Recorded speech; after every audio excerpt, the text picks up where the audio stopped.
su industria aeroespacial, los británicos decidieron quedarse con la fórmula alemana para ganar en el Gran Premio.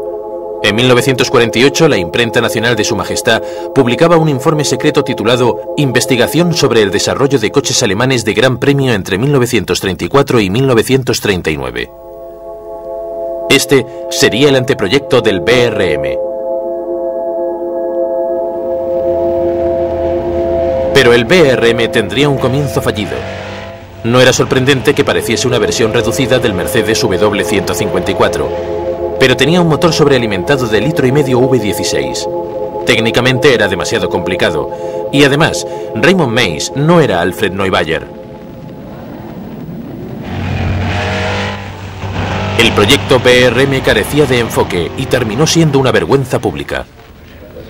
El proyecto BRM fue dirigido por gente que no entendía que lo importante es ganar competiciones. Técnicamente la idea era maravillosa. Construyeron un coche altamente sofisticado que nunca llegó a funcionar. La dramática llegada del BRM en el último momento para participar en la carrera internacional de Silverstone mantuvo al público a la expectativa hasta el último segundo. Desgraciadamente, el BRM no pudo arrancar debido a un problema de transmisión. 100.000 espectadores se quedaron tristemente desilusionados.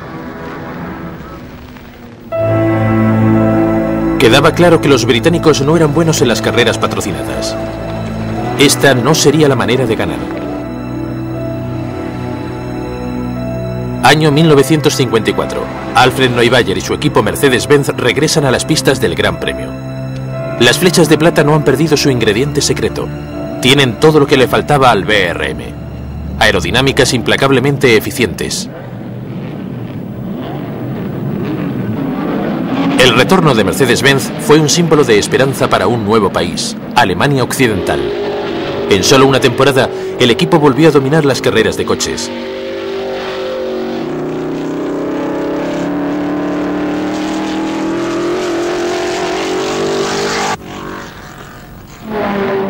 En el Gran Premio de Inglaterra de 1955, Mercedes-Benz consiguió los 4 primeros puestos.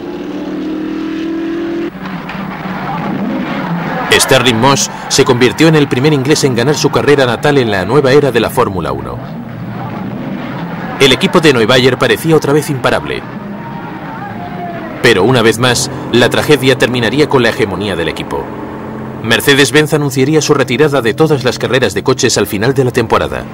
Semanas atrás, el equipo se había quedado perplejo ante el peor accidente de la historia del automovilismo. Durante la carrera de 24 horas de Le Mans, un Mercedes chocó contra un coche más pequeño que entraba en una parada. El Mercedes-Benz salió volando hacia el público.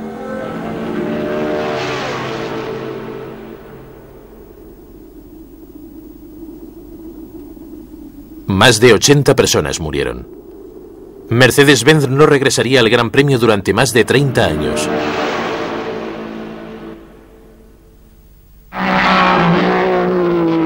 Con los alemanes fuera de juego, los italianos recobraron la posición que habían perdido tras el retorno de Neubayer. A pesar de carecer de la disciplina del equipo Mercedes-Benz, los ligeros coches italianos empezaron a triunfar. En los años 50, Italia era el centro de la industria automovilística y se debía a que era ahí donde estaba Maserati, donde estaba Ferrari, donde estaba Alfa Romeo. Y en ese momento la importancia del diseño y la fabricación se centraba en el motor. La magia se encontraba dentro del motor. Si a principios de los 50 alguien hubiese profetizado que Inglaterra emergería como centro de la industria del motor 10 años después, lo habrían considerado como algo absurdo, porque entonces la industria en Inglaterra era muy débil y el centro se encontraba en Italia. Los italianos continuaron venciendo y concentraron sus esfuerzos en generar caballos de fuerza. Así que los británicos buscaron nuevas tecnologías.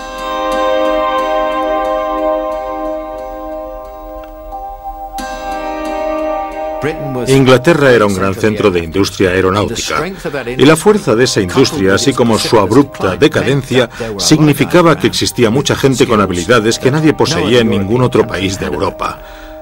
Había muchos especialistas en aerodinámica y algunos empezaron a trabajar en coches de carreras. Esto le dio a Inglaterra una enorme ventaja sobre Italia, que no tenía una habilidad aeroespacial básica. Ahora lo importante era el chasis y la aerodinámica, así que durante toda una era el motor se convirtió en algo relativamente secundario. A finales de los años 60, los equipos compraban motores de compañías como Ford y cajas de cambios de Hewland. Cambiaron de posición estos componentes de manera que el motor iba detrás del conductor. Los coches corrían en aeródromos abandonados de la Segunda Guerra Mundial.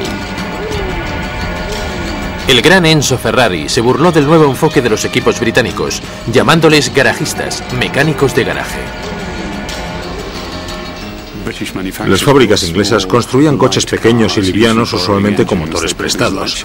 Construían chasis ligeros que corrían en circuitos lisos, a diferencia de los coches alemanes e italianos de antes de la guerra y de los coches franceses, que eran más pesados y corrían en campo abierto. De ese modo desarrollamos un nuevo tipo de coche de carreras, bastante adecuado para el automovilismo de entonces. 20 años después de la guerra, nos habíamos convertido en la influencia dominante en Fórmula 1.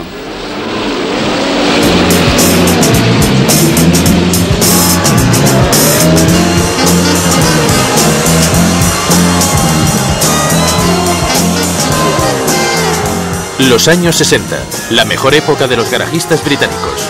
Durante ese periodo sus equipos ganaron 8 campeonatos de constructores.